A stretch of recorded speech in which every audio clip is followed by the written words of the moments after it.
Pengundian Piala Dunia U17 telah dilakukan di Zurich, Swiss. Indonesia tergabung di grup A, sementara pengundian menghasilkan dua grup neraka, yakni grup C dan D.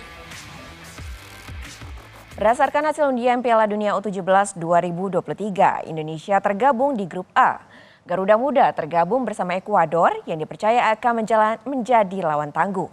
Sementara dua tim lainnya yakni Panama dan Maroko. Beruntungnya pasukan Bima Sakti berhasil lolos dari grup neraka. Hasil pengundian memunculkan dua grup neraka yakni grup C dan D. Di grup C terdapat dua tim unggulan yakni Brazil dan Inggris. Selain itu tim kuat Asia Iran juga bergabung di grup ini. Dan yang terakhir adalah wakil Oseania, Kaledonia Baru. Di grup D Jepang dan Argentina sudah harus bertarung di fase grup.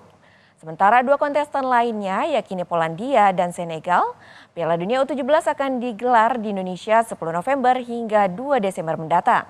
4 stadion akan digunakan yakni Jakarta International Stadium, Stadion Gelora Bung Tomo Surabaya, Stadion Sijalak Harupat Bandung, dan Stadion Manahan Solo.